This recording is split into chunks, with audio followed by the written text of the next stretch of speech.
अस्सलाम वालेकुम। Lecture 79 start करते हैं जी, कैफ 5 का। आपको होमवर्क में दिया था पुत्र शुतर, हो गया था ये सवाल। इसमें adjustment 5 at the year end पुत्र लिमिटेड्स पेएबल्स इंक्लूड, तो सबसे पहले शुतर को छुपा लें और सिर्फ इसके ऊपर नज़र रखें। इसमें कुछ पड़ा है, क्या पड़ा है? 3600 in respect of inventory sold by शुतर S2P। ठीक है, इन्वेंट्री एस ने बेची है तो पेएबल जाहिर सी बात है पी के पास ही होना था। बहरहाल इतनी लंबी तफसील क्या करनी। कितना पड़ा जी इसमें? 3600। फुल स्टॉप क्या कहते हैं? शुतर लिमिटेड के रिसीवेबल्स में पड़ा है 67%। अब इसके रिसीवेबल्स, ये ट्रेड डेट्स 12,000 पड़े हैं, इनमें कितना पड़ा है? 6700। 4 के बाद ही होगी ना, बस ठीक है, 4 के बाद ही होगी। ओके, अब इनको तो कैंसिल करना है हमने, आपस का रिसीवेबल पेएबल है। ठीक है, इनको कहता क्या है? 2 days in respect of inventory sold to पुत्र। ठीक है, 2 days before the year end पुत्र limited sent payment of 3100 to शुतर that was not recorded by the latter, मतलब बाद वाले को ने रिकॉर्ड नहीं किया, until 2 days after the year end. यानी पेरेंट ने चेक जो भेजा था या पैसे जो भेजे थे वो बाद वाले ने, यानी सब्सिडरी ने, जो जिक्र हो रहा है ऊपर, उसने रिकॉर्ड नहीं किए थे, यहाँ तक कि साल एंड हो गए। साल एंड होने के भी 2 दिन बाद जाकर रिकॉर्ड। ठीक है, तो इसका मतलब कैश इन ट्रांजिट है। तो आपने करना था डेटर को क्रेडिट 6700 से और क्रेडिटर को डेबिट 3600 से, और कैश इन ट्रांजिट था वही 3100 ही आ रहा है, चेक कर लो वही। ठीक है जी, और इधर ऑन यकम जनवरी 16, हम खड़े हैं 30 जून 16 पे, हमारे साल ख़त्म होने से सिर्फ 6 महीने पहले। S2P, S sold plant to P for 6000, its book value was 2000। Direct लिखें यहाँ पर, गेन कितना है? 4000। लेस करेंगे इसमें से 4000 डिवाइडेड बाय 4 इंटू 6/12 जी, कितना? 500। कितना आ गया? ये 3500 की एंट्री किसने बेचा? SRE डेबिट और PPE क्रेडिट। ठीक है जी, और कौन सी एडजस्टमेंट है काबिल जिक्र? पुत्र लिमिटेड एक्वायर्ड 60% शेयर ऑफ शुतर ऑन यकम जुलाई फॉर 15 पर शेयर। अच्छा, आज इन्वेस्टमेंट की फिगर इस तरह से गिवन है, तो शेयर्स कितने एक्वायर किए हैं? 60% शेयर्स एक्वायर किए हैं। तो हमने यहाँ पे आके देखा 50,000 का शेयर कैपिटल है, तो 5000 शेयर्स होंगे, 10 रुपये का शेयर है, तो 5000 शेयर्स में से आपने कितने ख़रीदे? 60% कितने आते हैं? 3000 शेयर्स में हर शेयर कितने का मिला? टोटल 40। अगर ये 45,000 है तो फिर इधर जाके देखो इन्वेस्टमेंट यही है? नहीं, इन्वेस्टमेंट आज 50,000, तो 50 प्लस 5 माइनस कर दोगे 42 45, ये जाके वर्किंग 1 में लिख दोगे। ठीक है, अच्छा, अब अगली बात, NCA को प्रोपोर्शनेट बेसिस पे रखना है। ठीक है, वो तो वैसे भी अगर NCA की यहाँ पे NCA के शेयर्स की फेयर वैल्यू भी दे देता है ना, या सब्सिडरी के शेयर्स की फेयर वैल्यू उस दिन NCA के शेयर्स की फेयर वैल्यू देता अलग से, तब भी अगर वो कह रहा है प्रोपोर्शनेट बेस, तो हम प्रोपोर्शनेट बेस पे रखते हैं। ठीक है, एट ईयर एंड, ठीक है, मेरे ख्याल से तो और तो कुछ नहीं, सही है।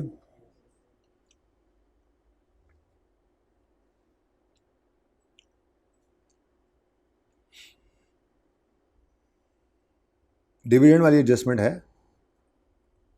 डिविडेंड वाली एडजस्टमेंट है, किधर है? नंबर 4। ऑन 30 जून 16, हमारे साल के आखिरी दिन, Shuttar declared a dividend of 10%. Both Shuttar Limited and Puttar Limited have not recorded. इसको ज़रा रिवाइज़ कर लेते हैं, तुम्हारे इंतज़ार में बैठे हैं हम जी। दोनों ने रिकॉर्ड नहीं किया। एस ने रिकॉर्ड करना था dividend debit, dividend payable, credit. वालेकुम अस्सलाम तुल्ला। 50,000 शेयर कैपिटल है इंटू 10%, कितना? 5,000। पता है आपको कहाँ जाना है इसने? SRE, ठीक है। उसके बाद पेरेंट ने अपना शेयर रिकॉर्ड करना था, डिविडेंड रिसीवेबल, डेबिट और अदर इनकम क्रेडिट CRE में।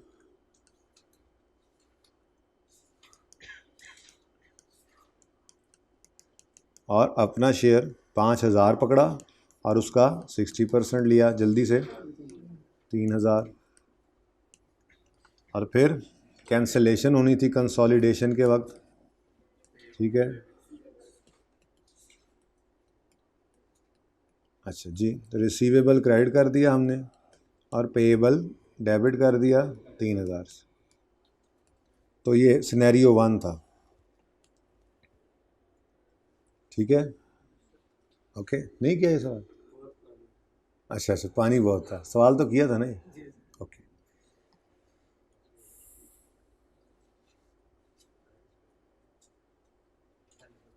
अच्छा ये सवाल बड़ा आसान था, ये अगले वाला भी मैं बताना भूल गया था, तो इसको अब होमवर्क में कर लें। आज फिर 2 सवाल होमवर्क में होंगे, ठीक है। इसके अंदर बस ये डिविडेंड को ही आपने देखना है कौन सा वाला सिनेरियो लग रहा है, ठीक है। तो क्वेश्चन 14, 10 मिनट नहीं लगेंगे आपको, फटका देना है आपने। ये होमवर्क लिख लें इसके साथ, मैं बताना भूल गया था, ये भी होमवर्क।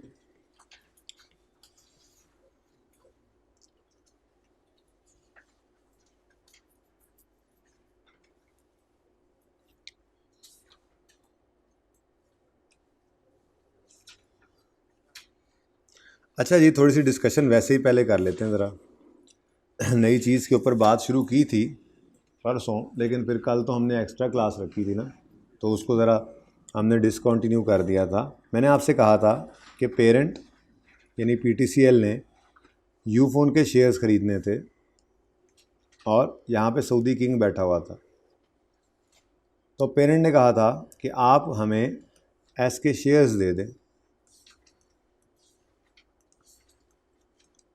यूफोन के शेयर्स, बदले में कुछ कैश ले लें। ना काम बन पाए तो हमारे कुछ शेयर्स ले लें, ना काम बन पाए तो हमारा कोई PPE ले लें, जान ले लें। तो property plant equipment of P ले लें, ठीक है। अगर अभी भी आप राज़ी नहीं हो रहे हैं तो आप हमारे से कुछ पैसे ले लेना। इसको कहते हैं purchase consideration payable, consideration payable. चलो, कंसीडरेशन पेएबल। खैर, बात इससे भी आगे बढ़ेगी थोड़ी सी, एक बात और भी आएगी, कुछ शेयर्स ले लेना अभी नहीं है। फिर कुछ डिबेंचर्स ले लो, कुछ डिबेंचर्स ले लेना, ऐसी बातें होंगी इंशाल्लाह, ठीक है। देख लेंगे जो पॉसिबिलिटीज़ हैं, लेकिन फ़िलहाल आज हम सिर्फ यहीं पर ही रहते हैं। कैश तो हम देते ही आ रहे थे, आज हम शेयर्स देंगे और छोटी सी एग्जांपल यहीं पे कर लेते हैं, कोई अपना लैंड वगैरह भी उसको दे देंगे। बाकी ये काम अब फिर देखते हैं, शाम में नेक्स्ट क्लास होती है तो उसमें कर लेंगे, ठीक है। तो सऊदी किंग से हम शेयर्स ख़रीदने गए तो पैसे कम पड़े हमें, तो हमने उसको अपने कुछ शेयर्स भी बांट दिए और हमने अपना कोई एसेट भी दे दिया। बस एक बात जहन में रखनी है आपने, इसकी एंट्री क्या होती है? कैश क्रेडिट, बोलो। डेबिट क्या होता है? Investment in S. यहाँ पे भी ऐसे ही शेयर इशू करेंगे तो कैश नहीं क्रेडिट होगा, share capital, share premium credit होगा, लेकिन डेबिट क्या होगा? कैश नहीं, इन्वेस्टमेंट। यहाँ पे हमारा PPE क्रेडिट होगा, डेबिट क्या होगा? इन्वेस्टमेंट, इन्वेस्टमेंट इन एस, ठीक है। तो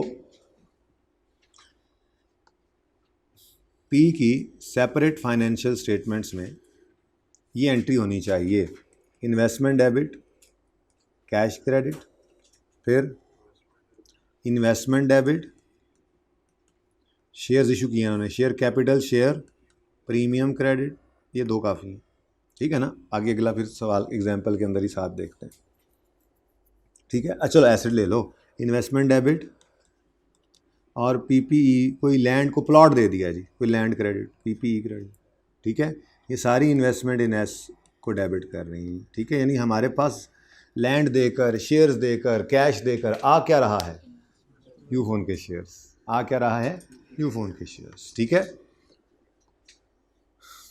लेकिन ये मैंने क्या लिखा है ऊपर, अहम बात क्या है, कपास के काश्तकारों के नाम अहम पैगाम, ये पी की सेपरेट फाइनेंशियल स्टेटमेंट्स के अंदर होना चाहिए, ऐसे ही है।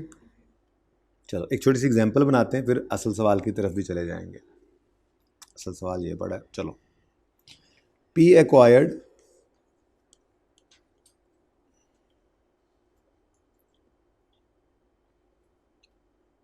कुछ शेयर्स ऑफ एस, ठीक है। P acquired shares of S against following considerations. Number 1, cash payment of rupees 20 million। देखते जाएं, फिर बाद में यूज़ करना हो पिक्चर ले लीजिएगा, इससे अच्छा सवाल पड़े हुए हैं, अभी करेंगे। अब कैश पूरा नहीं पड़ा तो पी ने कहा मेरे शेयर्स ले लो। P issued its let's say 3000 shares to Saudi king old owners of Ufone, ठीक है ना, to Saudi king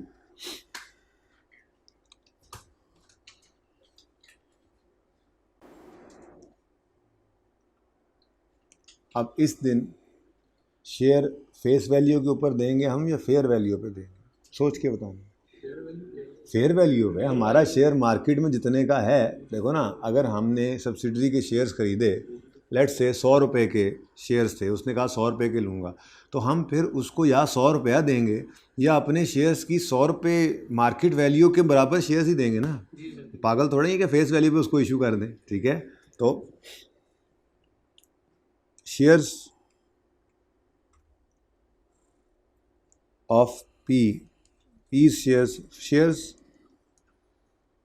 P shares fair value is rupees 19, let's say 17 कर लें, और फेस वैल्यू इसकी कर लें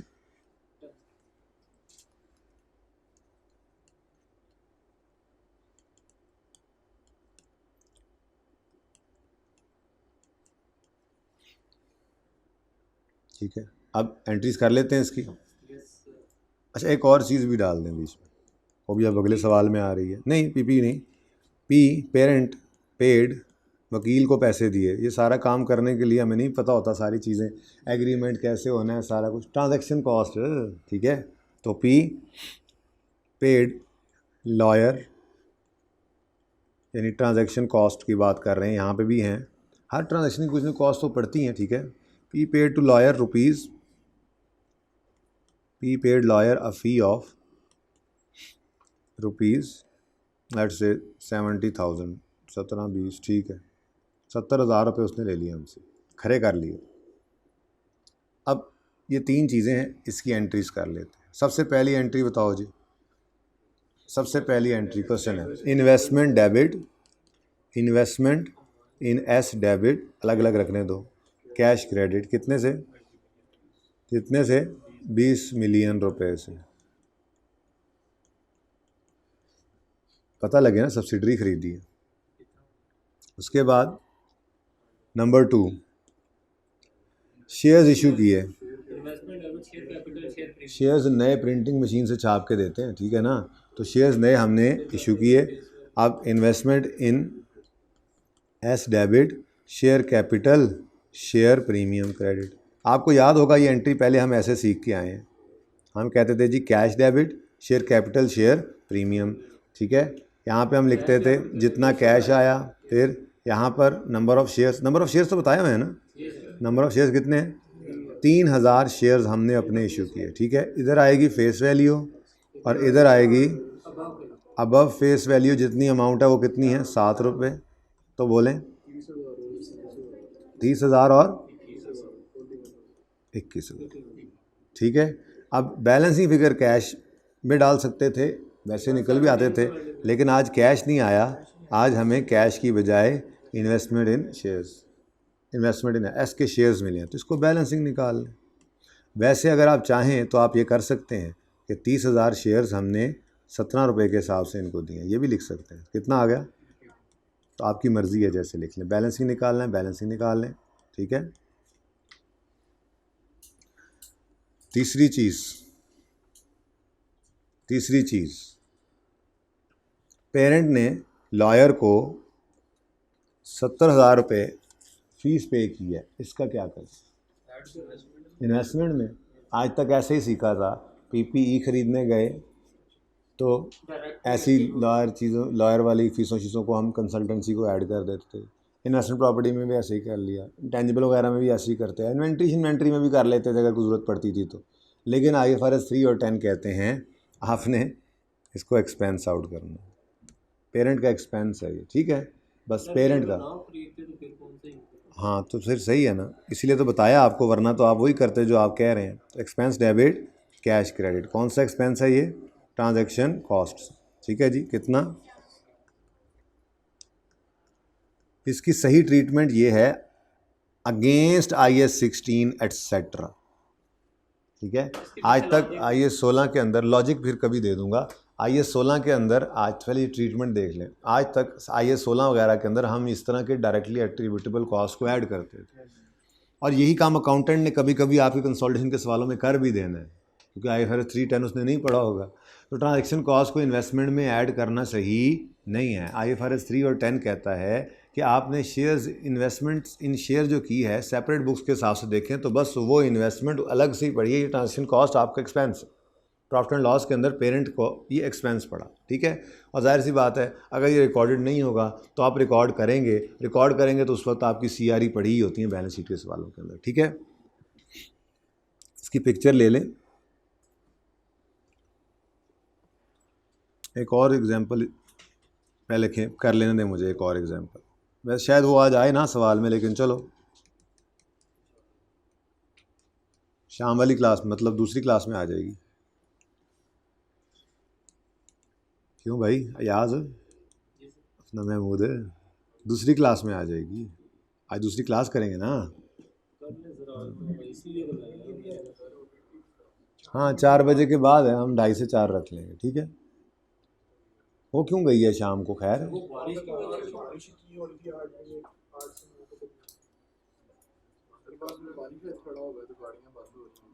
कहाँ पे?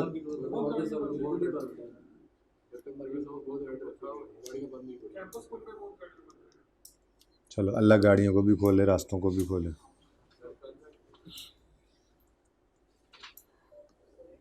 जी जी, 2 to 3:30 होने को तो हो सकती है, तैयारी भी मैं करनी होती है। थोड़ा सा टाइम सब बाद मैं कोशिश करूँगा, आप लोग आ जाइएगा एज सुन 3:30 की कोशिश करूँगा कि ख़त्म कर लें। अब देखें कितनी देर लगती है, ठीक है। तो मैं जितना जल्दी हो सका शुरू करूँगा और जितना जल्दी हो सका ख़त्म करूँगा, ठीक है। वैसे मैं अपना जो बताई है गुंजाइश वो यही बताई थी, 2:30 से 4 हो सकता है, लेकिन मैं अर्ली आने की कोशिश करूँगा। आप 2:15 तक तो लाजमी सारे आ जाइएगा, ठीक है। अच्छा जी, P acquired shares of S by transferring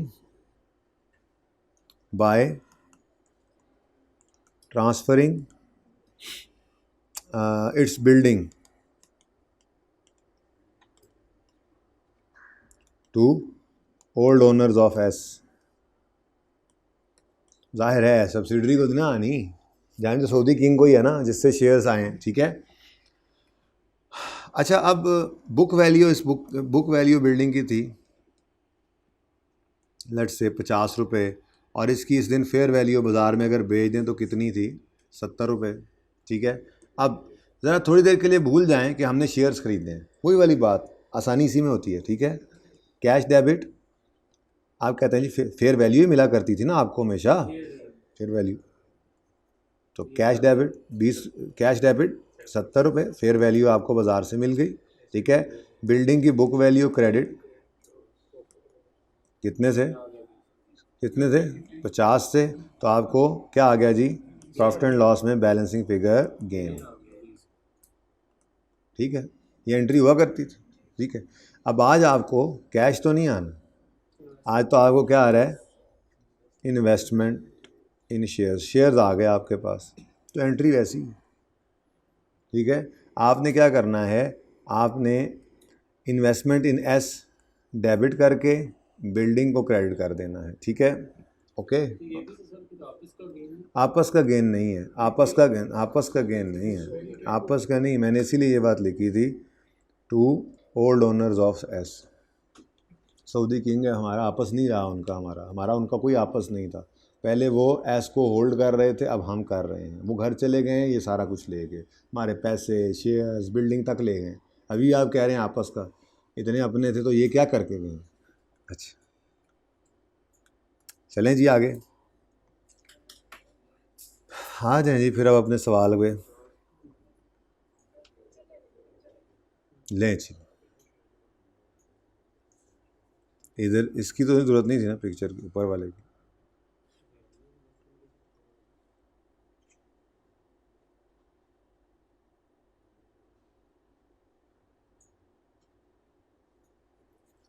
जी शुरू करें काम, चल। क्वेश्चन 15 ओपन करें, ये करते हैं इंशाल्लाह। हमने बहुत कुछ करना है जी, ज़रा ध्यान से इधर देख लें। 16 तो आपका होमवर्क होना है ना, मुझे पता है, लिख लिया है ना आपने, मुझे पता है आपने लिख लिया। वो 14 तो ऐसे ही था ज़रा एडिशनल, वो रह गया था मुझसे, असल तो होमवर्क ये है। इधर देखें, हम इंशाल्लाह, परेशान नहीं होना मैं इसलिए कह रहा हूँ, हमने इंशाल्लाह पैसे देने का वादा भी करना है, शेयर्स तो हम देते ही रहेंगे। 18 में भी कुछ ऐसा ही है, 19 में भी कुछ ऐसा ही है, 20 में भी कुछ ऐसा ही है, 21, 22, ये काफ़ी सारे क्वेश्चन हैं, सिर्फ परचेज कंसिडरेशन से डील कर रहे हैं। थोड़ा सा बस आपका जहन बनाया है, अब 1 बाय 1 क्वेश्चंस के अंदर इनको देखते जाएंगे और चलते चले जाएंगे। ठीक है, फिलहाल ये फुल फ्लैज क्वेश्चन हम अपना कर लें, इसके अंदर हम थोड़ा सा इसको मिक्स करेंगे, उसके बाद फिर आगे चलते। The statement of financial position of P and its subsidiary S as at 31 दिसंबर 16 आर एज फॉलोज। रिक्वायरमेंट है prepare consolidated statement of financial position. दफ़ा करो सवाल को, बाद में देखेंगे, पहले अपना 1 2 3 4 5 6 7 8 9 10 11 12 13 14 15 है, तो 15 फिगर्स तो पूरी कर लें। ठीक है, तो पी ग्रुप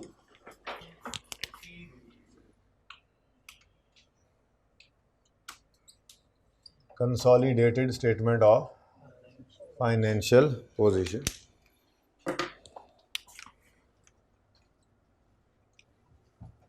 as on 2016। आज जी ज़रा वर्किंग 1 के नीचे वर्किंग 1.2 की जगह छोड़नी है आप, परचेज कंसीडरेशन को वहाँ पे जाके हम निकालेंगे। ठीक है, जो इन्वेस्टमेंट इन एस आती है ना, वो फिगर आज ज़रा कैलकुलेट करेंगे ध्यान से। ओके, उसके बाद वर्किंग 2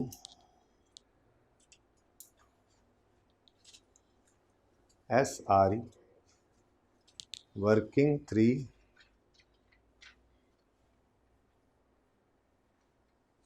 सी R E, working 4 N C आई,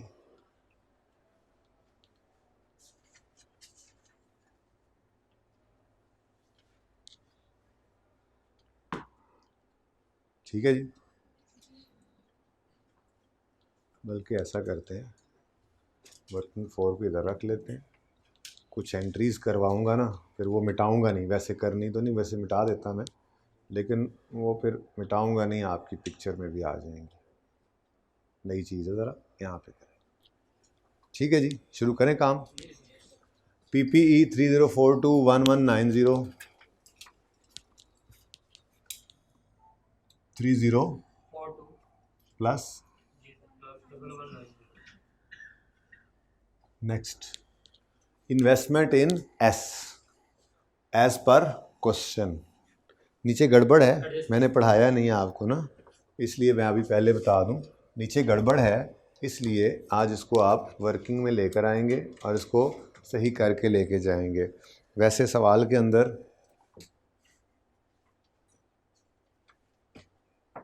पॉइंट 2 में है, ठीक है। पॉइंट 3 की तरह सवाल, पॉइंट 3 और रिवैल्यूएशन भी है। चलो गुजारा हो जाएगा, उम्मीद है हम एडजस्ट कर लेंगे, ठीक है ना। अच्छा, अब इधर आके लिखें हम वर्किंग नंबर 1.1। यहाँ पे हमने निकालनी है जी इन्वेस्टमेंट इन एस की फिगर। आप तो कह रहे हैं सवाल के अंदर गिवन है, रोज़ की तरह गिवन है बिल्कुल, लेकिन आज कुछ इसमें एडजस्टमेंट्स हैं, ठीक है। तो एज पर क्वेश्चन फ़िलहाल यहाँ पर लिखें, ठीक है। कितना 350, ठीक है। नेक्स्ट करंट एसेट्स आ रहे हैं, तो थोड़ी सी जगह छोड़ दें। करंट एसेट्स जी बोलें 2068 प्लस 780। नेक्स्ट शेयर कैपिटल 980 और 500। 980 फेस वैल्यू पर, 500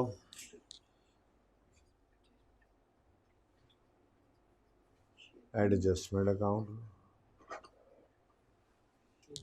फिर साथ बैठेगा तुम लोग। शेयर प्रीमियम 750 और 15।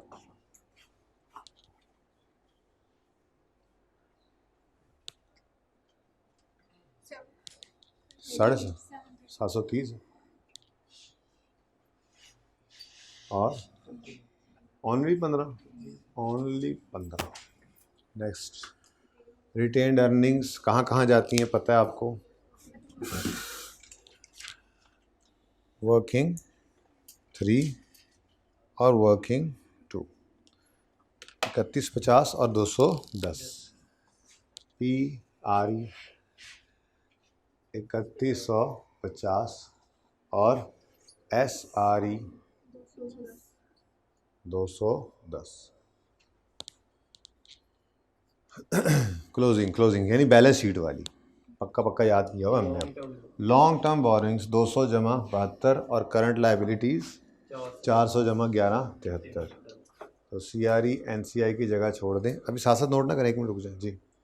कितना जी लॉन्ग टर्म लोन्स, बोरिंग या लोन्स चलें, और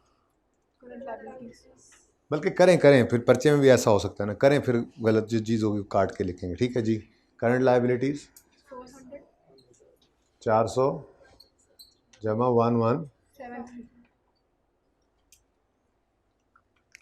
भाई एक छोटी सी लाइन है ना आगे नज़र आ रही है, share issue has not been recorded, तो इसलिए वो शेयर कैपिटल सही नहीं है, तो ब्रैकेट में लिखना चाहिए। मैंने कहा लेकिन लिखें ज़रा बाहर, ताकि फिर पता लगे पर्चे में भी ऐसी कोई चीज़ आ जाए तो क्या करना है, सिर्फ एक लाइन लगानी और ब्रैकेट में ले आना और कुछ नहीं करना, ठीक है।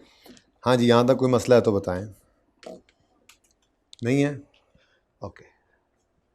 इसको ब्रैकेट में लिखना इसलिए था, ऐसे करेंगे आप तो अगर जिन्होंने लिख लिया है कि जब ये आगे जाके पढ़ेंगे, अभी हमने यहाँ पे जाके अगली लाइन पढ़ी, P acquire S shares for following considerations, cash payment और उसके बाद 1 share in P for each share of, पता नहीं कितने शेयर ऑफ एस, देखते हैं कैलकुलेशन सिखाता हूँ। और अगली लाइन क्या लिखी हुई है, share issue has not been recorded. अब शेयर किसने इशू किए हैं, P ने या S ने। एस के तो शेयर सऊदी किंग के पास पड़े थे, खरीदने गए थे, उसको हमने अपने शेयर्स इशू किए थे, तो हमारे शेयर्स इशू हुए। और वो शेयर्स अगर इशू होना रिकॉर्ड नहीं हुआ तो इसका मतलब ये शेयर कैपिटल तो सही नहीं है, फिर ये फिर शेयर प्रीमियम तो सही नहीं है, तो इसलिए इसको कहाँ पे लेके आना होता है।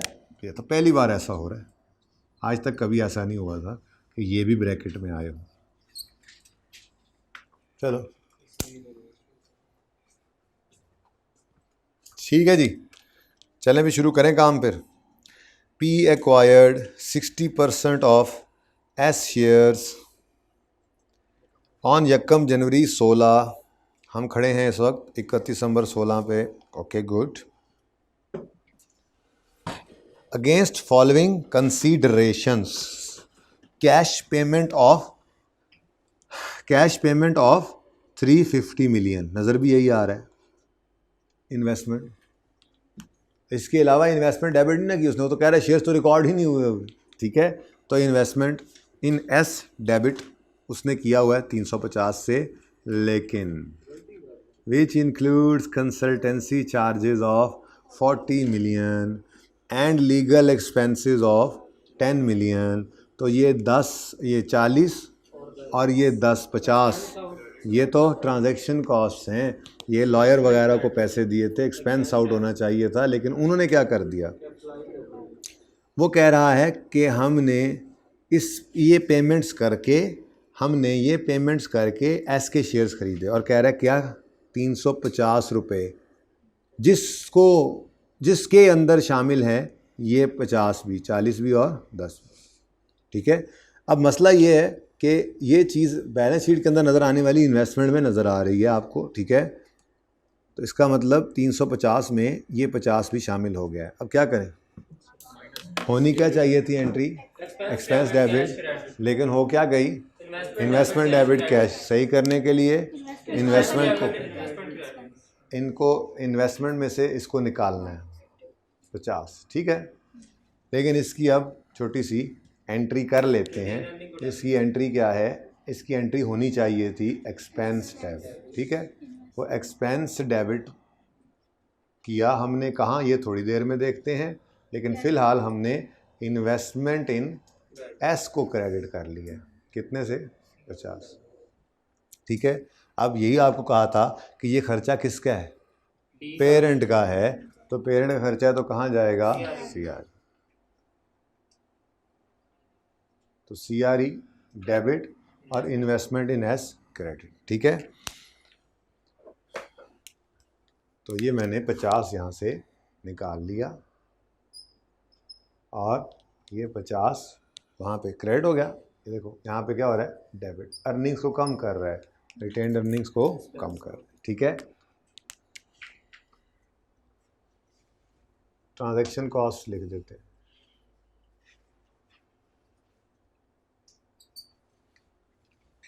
ठीक है,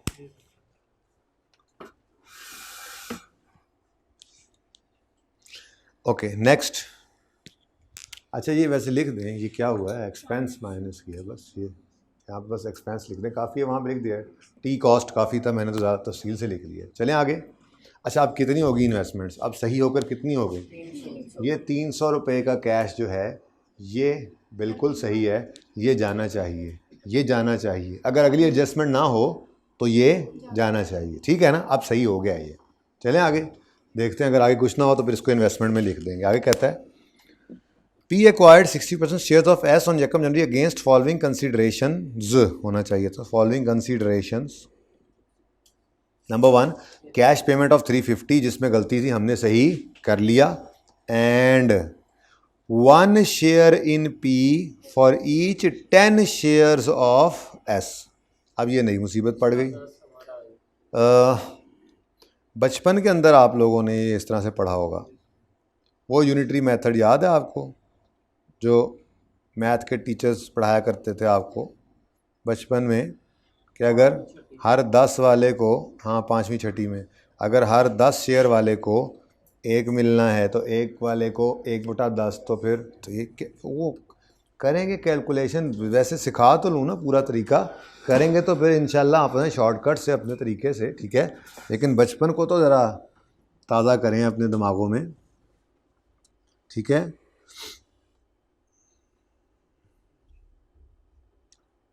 अच्छा जी, 10, हर 10 शेयर्स के बदले हमने कितने शेयर्स बांटे हैं, 1।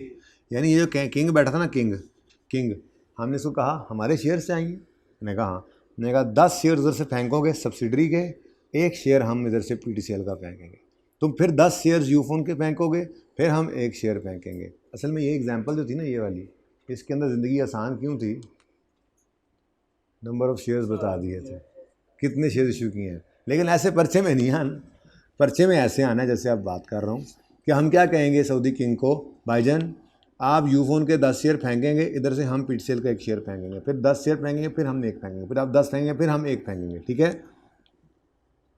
इसका मतलब पढ़ लो, ये लिखा हुआ है, पढ़ लो, 1 share of P, 1 share of P for each 10 shares of S। तो ये मतलब हुआ ना ठीक है, कि आप सब्सिडरी के 10 शेयर्स सिटेंगे तो हम पेरेंट का 1 शेयर सिटेंगे। ठीक है, तो ये मैं कह रहा हूँ कि हर सब्सिडरी के हर 10 शेयर्स के बदले हमारा 1 गया, तो सब्सिडरी के 1 शेयर के बदले फिर कितना गया, 1/10। तो फिर 30 मिलियन शेयर्स एस के जो आए उनके बदले में 1/10 इंटू 30 कितना बनता है? क्योंकि इधर देखो 30 मिलियन कहाँ से आया जी, अब नई मुसीबत पड़ गई भाई। हमने 60% शेयर्स इशू किए हैं, थोड़ी देर पहले देखा था, हमने 60% शेयर्स एक्वायर किए हैं। 500 रुपये का कैपिटल है तो 50 मिलियन शेयर्स हैं। 50 मिलियन का 60% कितना होता है? ठीक है, तो 60% हम ऐसे करके निकाल लेते हैं छोटा सा। ठीक है जी, 50,000 नहीं सॉरी 500 डिवाइडेड बाय 10, ये बन गया नंबर ऑफ शेयर्स इनटू 60% आपने एक्वायर किए तो ये 30। ठीक है जी, ओके। तो 30 मिलियन शेयर्स हमने एक्वायर किए हैं, एस के 30 मिलियन शेयर उससे ख़रीदे हैं। और हम क्या कह रहे हैं, हमने ये 30 मिलियन शेयर्स जो ख़रीदे हैं इसके अगेंस्ट 350 मिलियन पेमेंट की है कैश की, उसमें से 50 एक्सपेंस था, हमने सही कर लिया। ठीक है, और बाकी हमने 1 शेयर पी का दिया है for each 10 shares of S. तो उसका मतलब यही बनता है ना, अगर हमने हर एस के हर 10 शेयर्स के बदले में अपना 1 शेयर दिया तो एस के 1 शेयर के बदले कितना दिया, 1/10, यानी कि शेयर का 10वां हिस्सा काट के दिया है।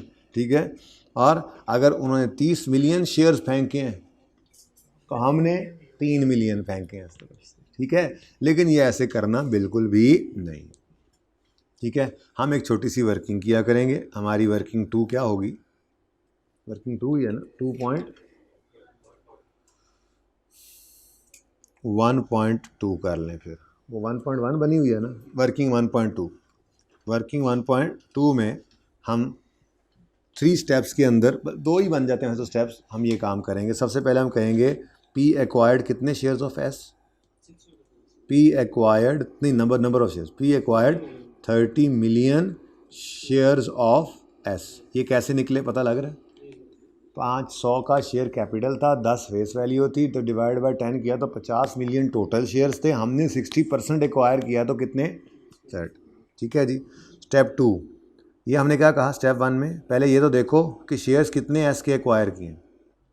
ठीक है, स्टेप 2 में हम कहेंगे अब बताओ पी अपने कितने शेयर्स इशू करेगा, तो P will issue its own shares. अच्छा कितने जी, इसके लिए हमने कहा जी 30 मिलियन शेयर्स हमने एक्वायर किए हैं। ठीक है जी, और क्या क्या रहे हैं वो जी, हर 10 के बदले हमने 1 शेयर इशू किए। बल्कि आप यूँ कर लें, इसको हमेशा आपने एस से डिवाइड करना है, हमेशा पी से मल्टीप्लाई करना है। नहीं याद रहे तो ऐसे कह लेना, पेरेंट हमेशा ऊपर ही रहने चाहिए, होते भी ऊपर ही हैं बच्चों से, क्या ख्याल है? तो इन दोनों में बड़ा कौन है, पेरेंट ही है ना, तो पेरेंट हमेशा ऊपर होएगा, आई सब्सिडरी हमेशा नीचे रहेगी। ठीक है ना, तो ऐसे ही होना चाहिए। आप जो जितने बड़े मर्जी हो जाएं, आप वालिदैन से बड़े तो नहीं हो सकते ना, पेरेंट्स से बड़े तो नहीं हो सकते, क्या ख्याल है कि हो सकते हैं? ओके, यस सर जी। तो 30 मिलियन शेयर्स एस के एक्वायर किए, divide by S multiplied by P, हमेशा यही होगा। ठीक है, बाकी यूँ भी देख सकते हैं 30 मिलियन शेयर्स जो टोटल लिए हैं, तो हर 10 के बदले 1, ज़रूरी नहीं है, यहाँ पर यूँ भी हो सकता था हर 1 के बदले 10 जाते। वो फिर क्या कहते, for each 1 share in S P issued 10 shares, तो फिर होता 30 मिलियन ये है तो फिर 300 मिलियन शेयर्स अपने देने पड़ते। क्या ख्याल है? तो वो उसी तरह से है, लेकिन हमेशा होगा यही, डिवाइड बाय एस होगा, जितने शेयर्स नंबर ऑफ शेयर्स जो एस के आपने एक्वायर किए हैं उसको डिवाइड करेंगे आप एस वाले शेयर्स वाले फ्रैक्शन से, कितने शेयर्स ऑफ एस, और मल्टीप्लाई करेंगे पी वाले से। याद ना रहे तो मैंने आपको कहा आप ये याद रखना हमेशा, पेरेंट सब्सिडरी बड़ा कौन, पेरेंट, तो वो ऊपर रहेगा हमेशा। ठीक है, ओके। तो बताओ भाई 30 मिलियन शेयर्स डिवाइडेड बाय, हाँ एस के कितने शेयर्स 10, पी के 1, तो क्या आंसर आ गया? 3 मिलियन शेयर्स। तो ऐसे निकालेंगे पर्चे में, वो यूनिटरी मेथड लगाने नहीं बैठ जाना। आप कहोगे इतना कुछ, ओ यार कैलकुलेटर पे आपने निकालना है यही फिगर कहीं बस वर्किंग में शो करनी है छोटी सी। कैलकुलेटर पे आपने पहले 30 मिलियन निकाला, आपने बस ब्रैकेट में वहाँ पे जाके शो करना है 30 डिवाइडेड बाय 10 इंटू 1, वो जहाँ पे मैं लिखने लगा हूँ अभी शेयर्स, ठीक है ना। अच्छा, अब ये शेयर्स हमने इशू किए हैं और सवाल में कह रहा है, वो कह रहा है, इधर देखो, कह रहा है P acquired S shares against cash payment, against cash payment और against shares 1 share of P for each 10 shares of S, लेकिन share issue has not been recorded. अब शेयर इशू रिकॉर्ड नहीं तो रिकॉर्ड करना पड़ेगा, ये तो सेपरेट फाइनेंशियल स्टेटमेंट्स की गलती होगी, ठीक है। अच्छा, अब शेयर्स इशू रिकॉर्ड करना है तो शेयर का इशू, पी ने अपना जो शेयर इशू किया है वो शेयर मार्केट में कितने का है इस हिसाब से रिकॉर्ड करेंगे या फेस वैल्यू के हिसाब से। मार्केट में पागल थोड़ा ही है कि हम उसको 10 रुपये में शेयर देते हैं। मार्केट के अंदर हमारा शेयर 25 का बिक रहा है, ठीक है। तो क्या है जी, कहते हैं the market value of each share of P and S को छोड़ो, पी वॉज कितने 25, ठीक है। तो एनसीए को क्या करना है वो बाद में देखते हैं। एक काम होना था नहीं हुआ, वो कौन सा काम है, इन्वेस्टमेंट इन एस डेबिट होना था, ठीक है। शेयर कैपिटल और शेयर प्रीमियम क्रेडिट होना था, ऐसा ही है। अच्छा, अब जी बोले कितने शेयर्स इशू किए हैं, 3 मिलियन, ठीक है। यहाँ पे भी 3 लिख लो। अब 25 फेयर वैल्यू जैसे भी सिखाया इधर आ जाएगा, यहाँ पे 10, यहाँ पे 15। अगर ये नहीं याद रहता तो इन दोनों को लिखकर वो बैलेंसिंग भी निकल सकता है, ठीक है जी। ओके जी बोले 75 से इन्वेस्टमेंट डेबिट, 30 से शेयर कैपिटल और 45 से शेयर प्रीमियम क्रेडिट हो गया, ठीक है जी। तो ये एंट्री भी होने से रहती थी, ये उन्होंने ही बताया सवाल में हमें, ठीक है। एंट्री तो पूरी आ ही गई है, चलो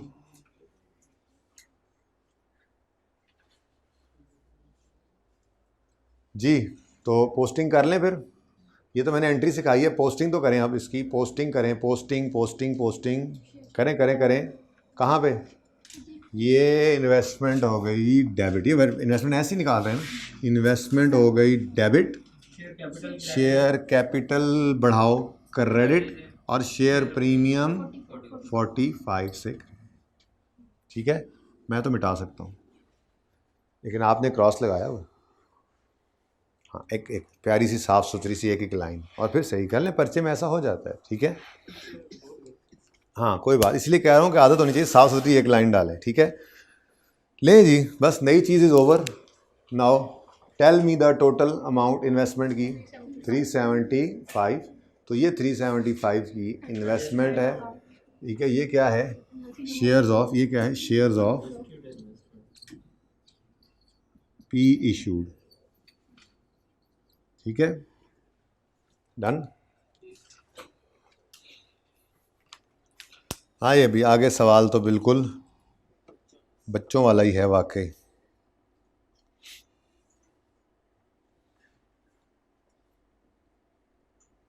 चले 375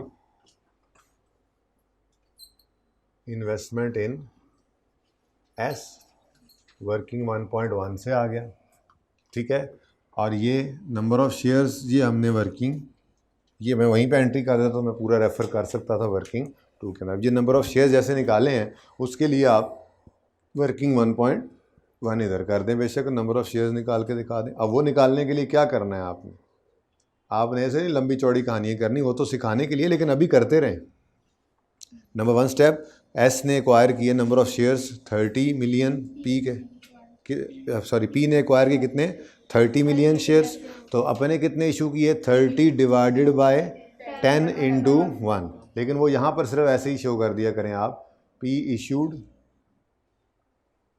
30 डिवाइडेड बाय 10 इंटू 1 कितने 3 मिलियन शेयर्स। आप बस ये वर्किंग आपकी शो हो गई यहाँ पे 3 मिलियन। तो ये इस तरह से छोटी सी वर्किंग कर ली, ठीक है। Okay, done.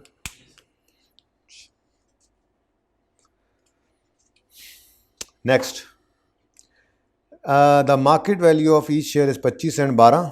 पी का शेयर 25 का है और एस का शेयर 12 का है। हमें कितने में पड़ रहा है? बला से क्यों, वैसे ही ज़रा 375 डिवाइडेड बाय 30 मिलियन करो ज़रा। 375 डिवाइडेड बाय 30 करो ज़रा। हैं, मार्केट में कितने का मिल रहा है? 12 का। हमें 12.5 का क्यों मिल रहा है? महंगा हो सकता है, इट कैन हैपन। तो कभी भी ऐसा नहीं करना आपने कि ये कहें कि जी 12.5 का, 12 का मार्केट से मिल रहा है, पागल ने सऊदी किंग से 12.5 का ले लिया। पागल नहीं है, मार्केट में किसी के पास 30 मिलियन शेयर नहीं पड़े थे। कौन वैसी ऐसा मार्केट में बैठा था अकेला इतने शेयर्स लेकर, ठीक है। तो ये शेयर लेने के कंट्रोल भी साथ मिला है। ओके, महंगा हो सकता है ये। ओके, तो NCI is valued at fair value. तो फेयर वैल्यू अब लेनी है, तो बाकी शेयर्स तो निकल चुके हैं ऑलरेडी, ठीक है। बोलो, यहाँ पे आके हमने लिखना है, माना कि इस डिब्बे की आज कोई बुकत नहीं है आपके सामने, लेकिन अभी इसमें कुछ वैसे आदत के मुताबिक चीज़ें 2-4 आ जाएं शायद, तो वो ज़रा आदत रहे इसलिए मैंने डिब्बा लगाया है, वैसे ज़रूरत नहीं है। NCI इसके ऊपर मैं टोटल नहीं कर रहा, इसके ऊपर नहीं है मेरे डिपेंडेंट आज, ठीक है। NCI तो फेयर वैल्यू पर है, और फेयर वैल्यू कैसे निकलेगी? अब यहाँ पे वर्किंग तो शो करनी है, ठीक है। नंबर ऑफ शेयर्स कैसे निकलेंगे?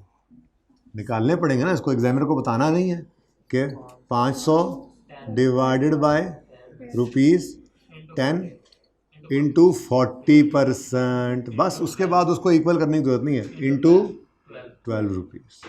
जी बोलो, 240 एडजस्टमेंट अकाउंट डेबिट और NCI, ठीक है। यहाँ फेयर वैल्यू भी लिख सकते हैं,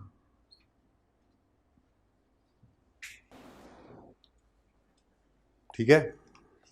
NCI को उसने कहा फेयर वैल्यू पर रखा तो हमने रख लिया। अगर वो ना कहता तो चाहे फेयर वैल्यू यहाँ पे लिख देता, NCI is valued at proportionate basis, या चुप कर जाता। दोनों सूरतों में हमने इस 12 रुपये को इग्नोर करना था और वहाँ नेट एसेट्स की परसेंटेज लेनी थी और NCI को प्रोपोर्शनेट बेसिस पे रखना था।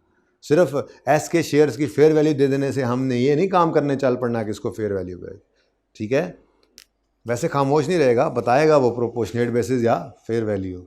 अगर प्रोपोर्शनेट बेसिस कहे और ये फेयर वैल्यू दी हुई हो एस के शेयर्स की, तब भी इसे इग्नोर करना है। और चुप कर जाए तो बाय डिफ़ॉल्ट भी मैंने कहा था प्रोपोर्शनेट बेसिस पे रहना, तब भी इग्नोर करना है। जब ये कह देगा NCI को वैल्यू करो फेयर वैल्यू पे, तो फिर यही है, ठीक है जी।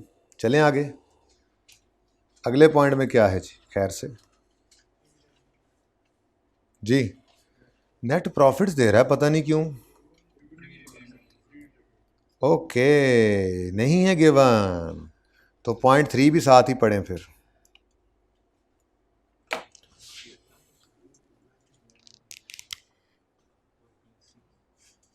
ये वर्किंग अब फिर मिटा दूं?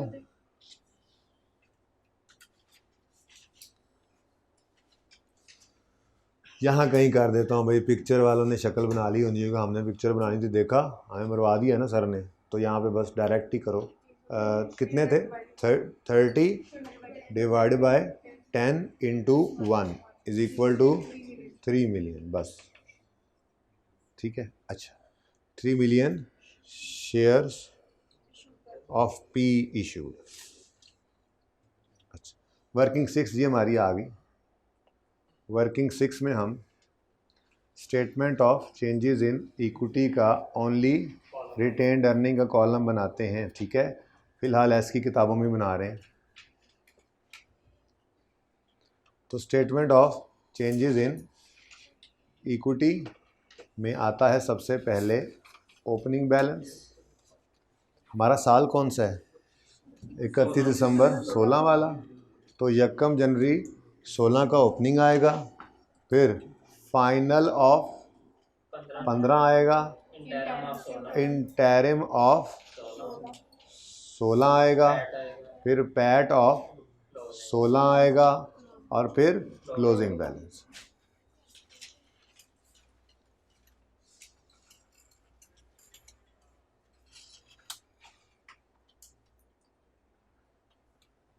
ठीक है जी।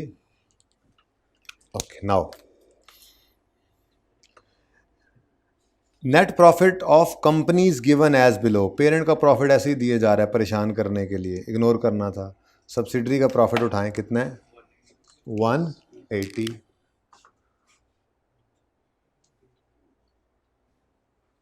ठीक, चलें आगे। S paid interim dividend 5% for 15 का इंटरिम तो 15 में होना है, इग्नोर इग्नोर इग्नोर।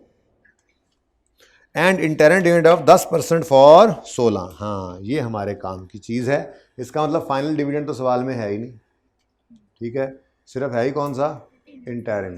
दोनों ही लिखे रहते, वैसे लिख देते हैं। फाइनल ऑफ 15 आना था और इंटरिम ऑफ 16, तो फाइनल ऑफ 15 तो है ही कोई नहीं ना। चले अच्छा, ज़रा आपका फॉर्मेट ज़रा रिवाइज हो जाएगा। इंटरिम ऑफ 16 है। अब एस ने डिविडेंड दिया है, एस का शेयर कैपिटल अभी अभी हम देख के आए कितना था 500, परसेंटेज 10, तो ये कितना आ गया 50। इन 2 पॉइंट से ये तो मिल गया, लेकिन वो नहीं मिले मोहम्मद बख्शा जिसको ढूंढने निकले थे। हमने 1 जनवरी 16 को सब्सिडरी को एक्वायर किया था। इस दिन की रिटेन्ड अर्निंग्स अवेलेबल नहीं हैं, इसीलिए तो हमने रिटेन्ड अर्निंग्स का कॉलम बनाया है कि अगर हमें ये बाकी चीज़ें मिल जाएं तो हम ये ओपनिंग बैलेंसिंग निकाल लेंगे। यही हमारी डेट ऑफ एक्विजिशन की रिटेन्ड अर्निंग्स होंगी, प्री वाली। तो उसके लिए हमने रब्ता किया बैलेंस शीट में पड़े हुए 210 से। ये 210 31 दिसंबर 16 की एस की रिटेन्ड अर्निंग्स हैं। कितनी जी? अब इसके अलावा कुछ है नहीं, ठीक है, तो बैलेंसिंग फिगर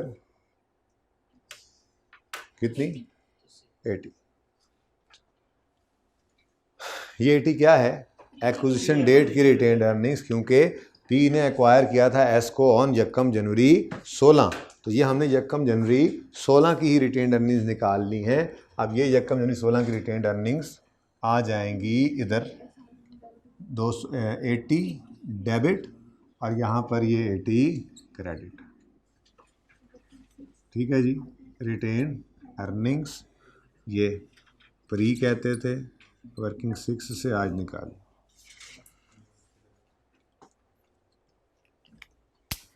तो ये डिफरेंट चीज़ें, यही मोटी मोटी 2-4 एडजस्टमेंट्स हैं यार, 13-14 एडजस्टमेंट्स हैं बस। अभी तक हमने काफ़ी सारी कर ली हैं। गुडविल है, पॉजिटिव भी हो सकती है, नेगेटिव भी हो सकती है। फिर गुडविल है तो पॉजिटिव है तो इम्पेयरमेंट आ सकती है, एनसीए फेयर वैल्यू पे, एनसीए जो है वो प्रोपोर्शनेट बेस। फिर हम चले गए sale of goods from S to P, P to S. फिर हमने ट्रांजिट वाली चीज़ें भी देख ली। फिर हमने सेल ऑफ फिक्स एसेट देख लिया, revaluation of S assets at acquisition date देख लिया। क्या है और कुछ नहीं है, बस छोटी मोटी चीज़ें हैं, ठीक है। तो बहुत बहुत इजी काम है अगर रोज़ करते रहें तो। अच्छा जी, अब यार क्या ख्याल है,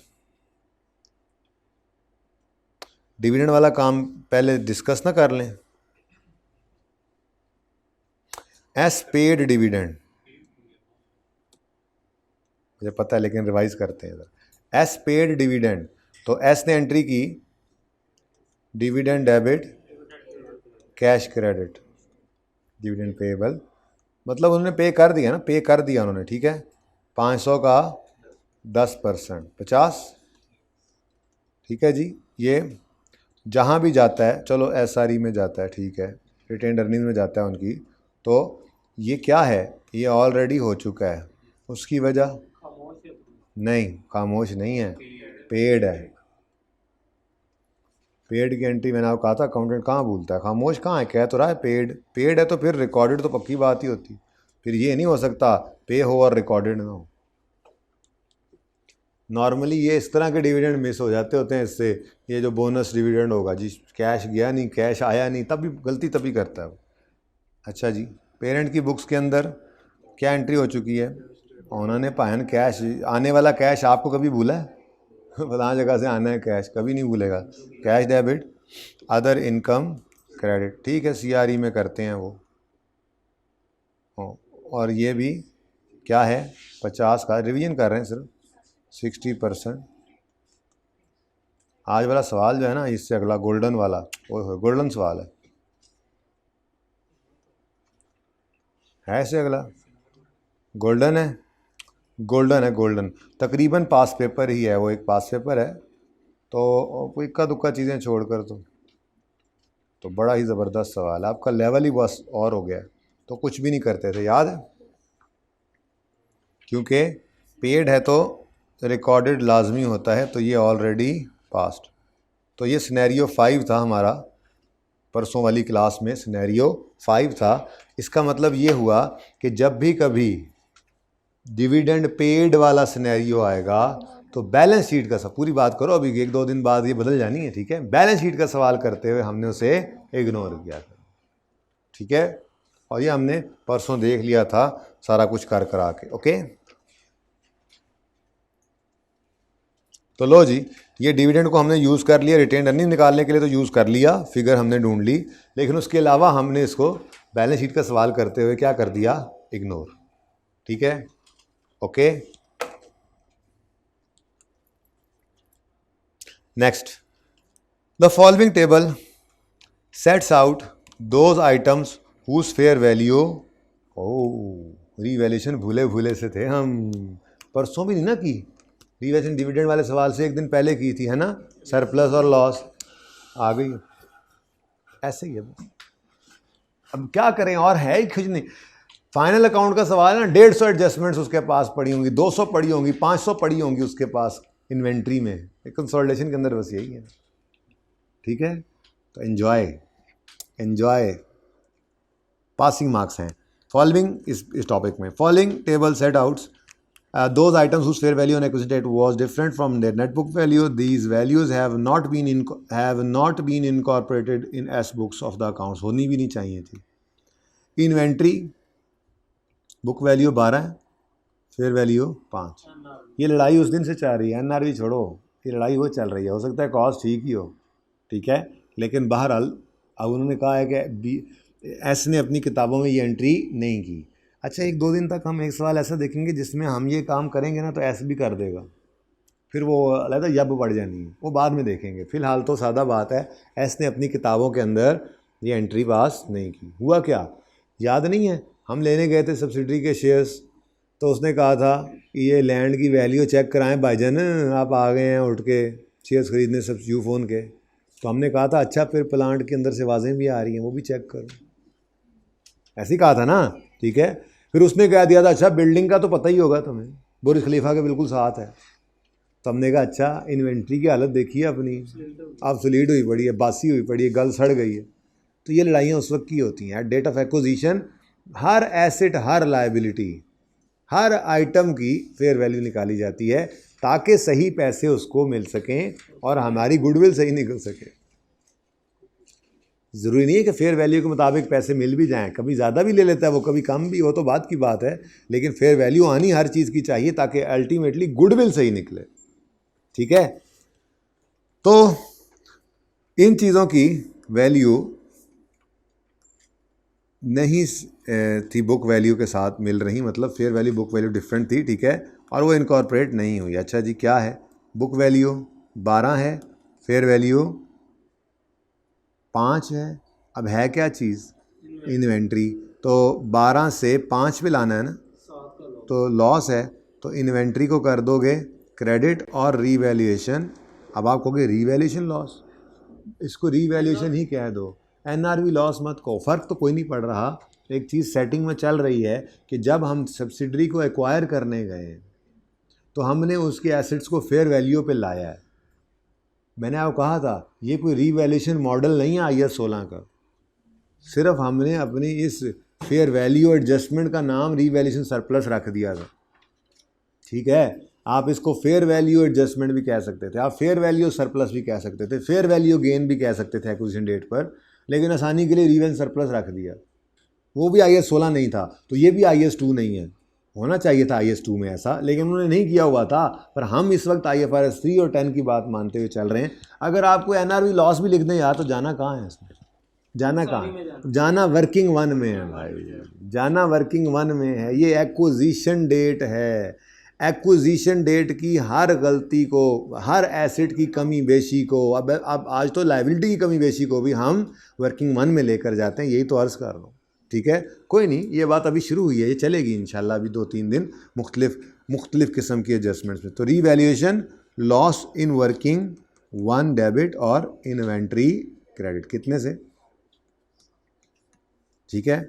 उसके बाद provision for doubtful debt, provision कितनी थी, ये जो उन्होंने कैड ऑन लिखा, मैंने कहा जी ये अनएडजस्टेड कैड ऑन समझ लें, कितनी है जी 15, ये कितने पे ले जाओ, ये तो उल्टा बढ़ रही है, ये बढ़ रही है। लेकिन छोड़ो, इसको ऐसे नहीं सोचना, सुकून से इधर देखो, बुक वैल्यू से फेयर वैल्यू पे लाना है, डेटर को कम बाद में करेंगे, बुक वैल्यू को सीधा जब चले काम चलाया करो, बुक वैल्यू को फेयर वैल्यू पे लाना है तो बढ़ाना है ना। अब बुक वैल्यू किस चीज़ की है, प्रोविजन की। मैंने कहा था कॉन्ट्रा एसेट है, जस्ट लाइक लायबिलिटी है, इसको लायबिलिटी ना कहो लेकिन लायबिलिटी जैसा तो कह सकते हो। तो एक लायबिलिटी में क्या आ रहा है, इंक्रीज, लायबिलिटी में क्या आ रहा है, इंक्रीज। तो लायबिलिटी इंक्रीज हो तो क्या होती है, तो इसका मतलब प्रोविजन को हम करेंगे क्रेडिट कितने से, 9 से, और डेबिट कर देंगे revaluation loss in working one को, छोड़ दे एसआरई की जान। एसआरई तो बनेगी ही तब भाई जब हम उसको एक बार एक्वायर कर लेंगे। एक्विजिशन के बाद जो मसले मसाइल होंगे वो एसआरई में, लेकिन अभी तो एसआरई बनाने तो दो। एस क्या है, subsidiary, S retain earning, subsidiary retain earning. वो खरीदा ही नहीं तो सब्सिडरी कहाँ से बन गई। तो ये खरीदने के दिन डेट ऑफ एक्विजिशन के ऊपर खड़े होकर एसेट्स को हमने रीवैल्यू किया था, आज वही एसेट्स को रीवैल्यू कर रहे हैं, लायबिलिटीज़ को भी कर रहे हैं, मतलब कॉन्ट्रा एसेट को भी। ठीक है, तो डेट ऑफ एक्विजिशन पे खड़े होकर बड़ी बड़ी दफ़ा बात ये कर दी है आपके साथ। बहरहाल डेट ऑफ एक्विजिशन पे खड़े होकर, एक्विजिशन डेट पर, डेट ऑफ एक्विजिशन पर खड़े होकर जो भी assets liabilities fair value adjustment वाले आएंगे उनकी फेयर वैल्यू एडजस्टमेंट को वर्किंग वन में करना है ताकि हमारी गुडविल की फिगर सही निकल सके। ठीक है, वो भी पैसे मांगते हुए देख ले कि इतनी औकात है, और हम भी देते हुए देख लें कि कितने एक्स्ट्रा पे कर रहे हैं। ओके बेटा, बैड डेट एक्सपेंस जहाँ निकलेगा वहाँ पे फ़र्क डाल लेना, वो तो सेपरेट बुक्स की बात है ना। सेपरेट बुक्स के अंदर अगर उसका बाद में उनको मसला होना है तो होता रहे। कंसोलिडेटेड में हमने, यार देखो, रीवैल्यूएशन जब करते हैं उस वक्त जो फ़र्क होता है वो गुडविल के अंदर आ जाता है या नेगेटिव गुडविल के अंदर आ जाता है। उसके बाद अगली कहानी शुरू होती है। हाँ, अब ये इन्वेंट्री 7 से कम हो गई है, ये नज़र आ रही है अभी कम, लेकिन ये चूँकि डेप्रिशिएबल एसेट नहीं है इसलिए डेप्शन का कोई इम्पैक्ट नहीं आ रहा। आपकी प्रोविजन का बढ़ना मतलब दरअसल डेटर्स का ही कम होना है, डेटर्स को कम कर लेंगे। हाँ, अब अगर उसके बाद अगर आप कंसोलिडेशन के अंदर प्रोविजन निकालने लगेंगे तो वो डेटर्स एडजस्ट हो चुके होंगे। हाँ, लेकिन वो बाद की बातें हैं ना। फ़िलहाल तो एट द मोमेंट जब ख़रीदने गए हो तो सारे एसेट्स को क्या करना है, आपने रीवैल्यू करना है, उस दिन की वैल्यू पे लेके आना। उस दिन का जितना भी गेन या लॉस है वो सारा कुछ गुडविल में एडजस्ट होना है। एक्विजिशन डेट पे हर एसेट को बढ़ाओ कम करो फेयर वैल्यू के हिसाब से, हर लायबिलिटी को बढ़ाओ कम करो फेयर वैल्यू के हिसाब से, वो सब कुछ वर्किंग वन में होना है, मतलब उसका गेन लॉस बढ़ना कम होना, और उसको इन्वेस्टमेंट की अमाउंट से जो उसने पैसे मांगे हैं कंपेयर करना है और असर डाल देना है गुडविल को। उसके बाद जब अगला काम शुरू होना है फिर आपकी बात आएगी। अब डेटर कम हो गए नहीं हो गए। अब अगर आप प्रोविजन निकालते हो इधर इस हिसाब से तो फिर आगे प्रोविजन सही होगी, लेकिन वो बाद में होगी भाई। लेकिन कहीं को प्रोविजन का जिक्र है नहीं है ना सवाल के अंदर, कहानी ख़त्म होगी। बस आपके सामने है, डेटर सही किया आपने, उसको गेन लॉस को डाल दिया। ठीक है, तो बस सादा बात है यार, एक्विजिशन के वक्त आपने जो एसेट्स लायबिलिटीज़ का गेन या लॉस है, इंक्रीज डिक्रीज़ है, वो वर्किंग वन में डालना है और वहाँ से गुडविल की फिगर निकालनी है और कहानी क्लोज करके सऊदी किंग को घर भेज देना है। उसके बाद की बातें फिर बाद में। ठीक है, फिर वो डेप्रिशिएबल एसेट था तो हमने डेप्शन का असर निकाला था, नहीं है तो नहीं है। अब ये क्या है, ये इन्वेंट्री को 5 पे ला के हमने इतने पैसे कम दिए होंगे इसको देखते हुए, तो कहानी ख़त्म होगी वहाँ पे। अब ये हमारी इन्वेंट्री 5 की होगी आगे। ठीक है, उसने नहीं किया हुआ था, एस ने अपनी किताबों में ये नहीं किया होता तभी तो हमने किया। अगर एस ने ही इसको कर लिया होता 5 पे तो हमें कुछ करने की ज़रूरत थी ना, फिर 5 पे ही होता, फिर सब्सिडी किताबों में 5 पे ही पड़ा होता। ठीक है, पार्ट 2 शुरू कर लें।